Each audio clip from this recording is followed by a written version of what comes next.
It's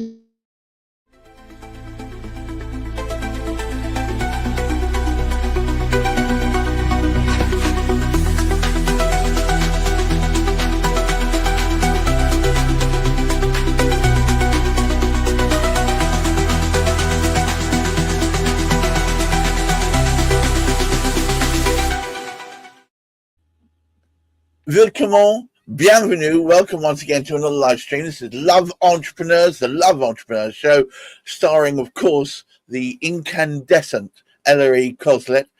Today's special guest, Sean of Silver Crow and Auraform Creative.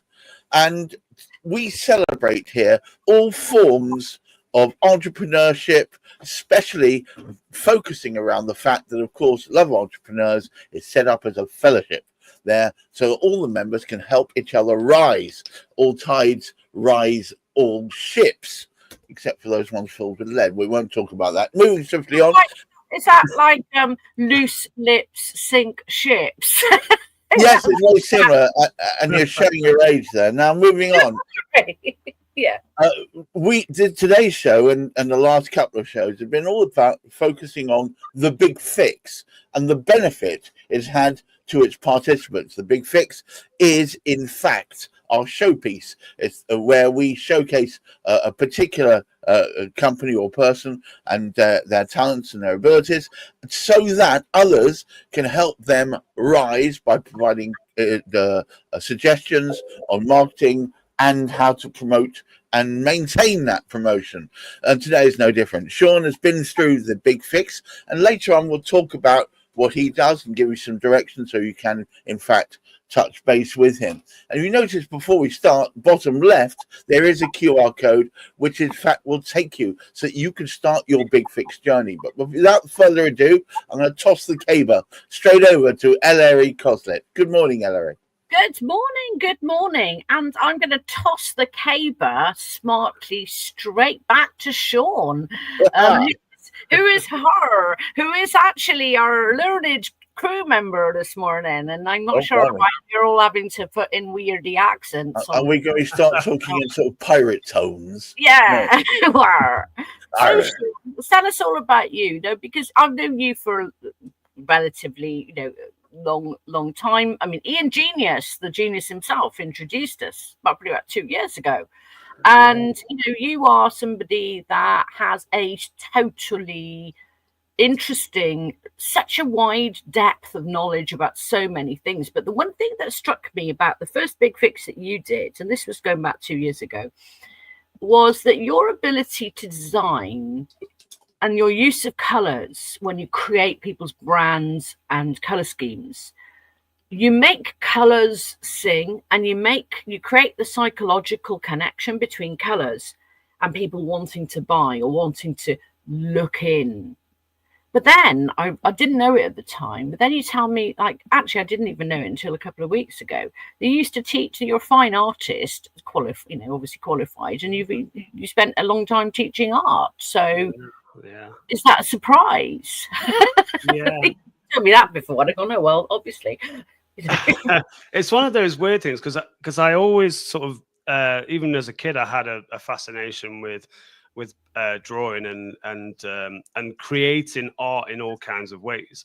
And I guess it really started. And I guess really I could probably thank my junior school teacher for sort of putting me onto the path of the love of art, because I'd always kind of drawn and sort of created things as a young kid. But then when I got to junior school, and I remember it vividly, we were out playing in the yard, and it was a lovely sunny day, and I was with a bunch of others, and we were reading comics out in the yard after we'd finished our work. Yeah. And he gave me a piece of wood and a magnifying glass and said, "Why don't you try and burn this?" This obviously wouldn't happen now. "Why don't you try and burn it?" Don't do this at home. No, exactly. It's like that would not happen in schools now. No, the risk assessments would be ridiculous. But back in the sort of 80s, it was. Yeah, he gave me a piece of wood, told me to sit in the blazing sun with no hat on, no sun cream, and all that. And lo and behold, I'm not dead. But yeah, and I sat there for a good hour or so, sort of burning this a drawing that I'd copied from the comic onto a piece of wood and then burnt it into the piece of wood, and that fascinated me then. And then it kind of spiraled then and sent me into wanting to do more and more with it. So I learned how to draw comics. I started drawing comic-y characters. And then as I progressed from there, then I gradually sort of went into the fine arts, and then ended up teaching fine art. I ended up studying a degree in fine art, and then ended up teaching. So, yeah. Do you know what? That's it. I mean, I have to say, if I'd had my time again, and probably if I'd followed my real passion, I would have studied art, not law. But there we go. So but on the 80s, right, I remember, and Gareth, I don't know if you remember this, right, and this is awful to well, in between bouts with bands, but yeah, those are okay, so in school, did you ever do the crisp packet thing? Yes. Do you remember we had the yes. the ruler, you stuck your crisp packet, right, and then you shrank it by sticking it into the flames of the what's more, somebody tried to capitalize on that and created something called rinky dinks. Do you remember them? Yeah, or they're shrinky dinks. That's it. There's tiny little versions of them. That's it. But, no, Sean, I used to collect comics as well. I used to collect 2000 AD and Judge Dredd and graphic novels and Mobius and all that. I still got a load of collectible Mobius downstairs. My wife keeps wanting me to sell them, but there's something.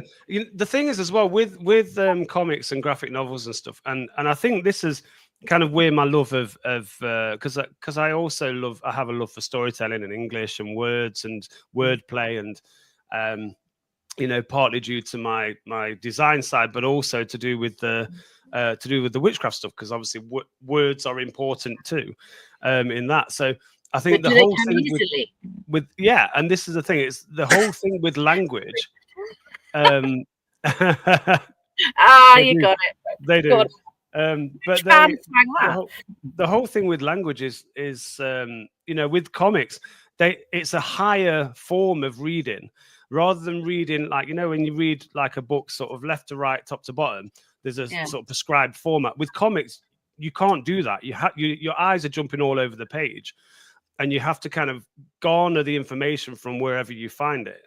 And so it's not the same system of reading. So it creates a higher form of reading. And you often find that a lot of people who read like novels who read comics from early on, they start to develop like a really higher level of reading and comprehension, because you have to search for the words rather than just reading them top to bottom. Do you remember that you used to have, for some reason, do you remember Asterix? Yeah, of course. Asterix and Obelix. Right. Now we used to have the books. You remember back in the old days when schools had these things called book fairs in the evening, right? Oh my God. This is a good days, right? And you used to get really excited. And I remember my mother buying me an Asterix and Obelix book, but in French. I'm like, hello. I had them in French as well. Yeah, in fact, but they were put into the higher drawer. We will get onto topic and subject in a minute. Sort of actually, let's talk about. But that's I wasn't allowed to have it until I was 11 or 12, and it was just like, why?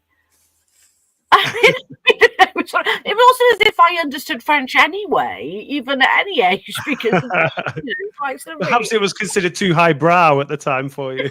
It's very odd, but I can remember. You're right. Interesting point about comic reading, because this is the height of my stupidity. I used to have Jackie, right? I actually met somebody the other day who used to write the problem page for Jackie. What are the chances of that?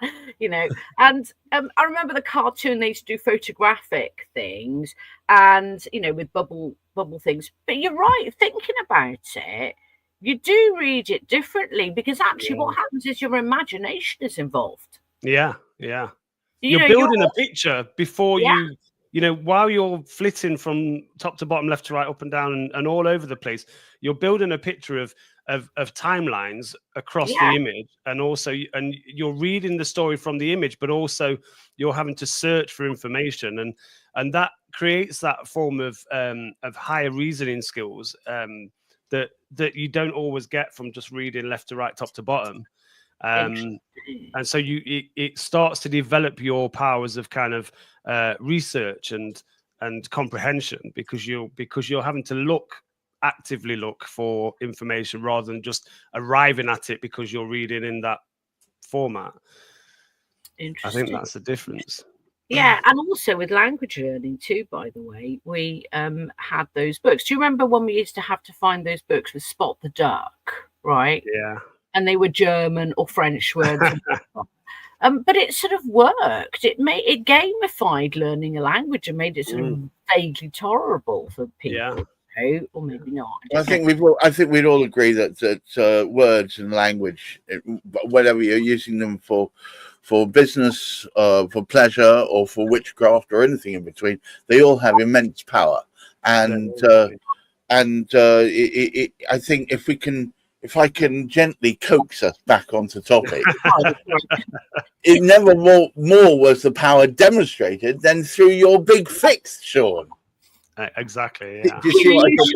This is the bit where you say it was wonderful and it was great, and then we are fantastic. Yeah. So no, we get onto that later. What I'm most interested is to know what were your expectations before you went to the big fix, and how were those expectations either satisfied or perhaps even heightened during and after the process? I didn't really know what to expect. I think anything like that, you never you never know, because it depends on who's there at the time and what input you get. And I think I was pleasantly surprised because of the fact that there was a lot of things that were brought up within that I hadn't expected. I think it was there was a lot of sort of, not necessarily ideas as such, but it was more sort of, it shifted ways of thinking. So was this because you've been so close to it that perhaps you haven't opened your eyes to how other people might perceive it?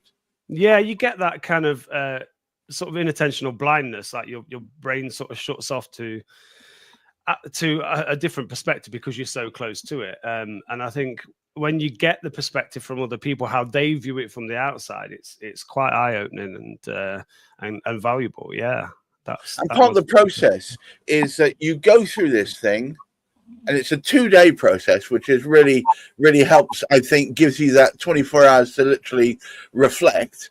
Yeah, and at the end of it, Ellery, God bless her cotton socks, there's a report for you, which you haven't actually done for Sean yet. But anyway, that's no, but the fact that there is something at the end that actually pulls it all together. Do you find that reassuring? I'm just trying to get a sense, because what we're trying to appeal to here in this show is potentially people who haven't done it yet. And for you, if I can cut through the diatribe, is don't worry, you're going to come out with more than you went in with, as it were. Yeah. I think absolutely that, and I think it was a pleasant experience, and it was one of those things where there was lots of people had their own ideas or opinions about the changes that could be made, or suggestions for ways of doing certain things, and I think it was valuable in the fact that they had really, everybody on there had really kind of got the gist of where I was at with the business and how it was working. Let's talk a bit about that, because I think from the first big fix that you did to this one, lots have changed. So you're a designer, you're a brand designer, you're an artist, you bring color alive for people. And one of the big bugbears of life at the moment for many of us, it's both a blessing and a chore, is of course this AI stuff. And it's trying to get people to value the skill set that you've got. And one of the questions that came up was, where do we all go? Where do you go from here? As somebody who has, it's almost like reinventing yourself, isn't it? Because what I liked about your big fix was, it wasn't like you came with the problem, but everyone thinks, oh my God, the amount of people I speak to that tell me I don't have a problem, I'm thinking, oh, good luck then. Yeah. I average entrepreneur, you know, we've all got problems. Everybody has some problems. Well, it depends. I mean, the word problem isn't helpful. I understand Issues. that. And challenges Americans would call I haven't got issues. I've got kissues, but that's kissues. You know, pass the tissues for your issues. Yes. But what I loved about it was that everybody came around you and you around everybody else in the spirit of real openness to not just, you know, slag off AI or to promote AI, but actually to look at your specific problem vis-a-vis AI, and actually what it was that Sean really wants to do and where Sean could go as a creative, you know. And I think that's what I found fascinating, was the fact that we come back to that front door of, you know, that there is a client base out there. When you allow the colors shine through from you to others, and you get that messaging right, and you're talking spiritually and energetically to the right audience, that audience comes. Now, I mentioned my friends Carol and Simon, who now live in Spain. They're both very, very high up. They were very, very high up in corporate, and they just left the corporate life, and they've set up their agency now in Spain to help teach people English.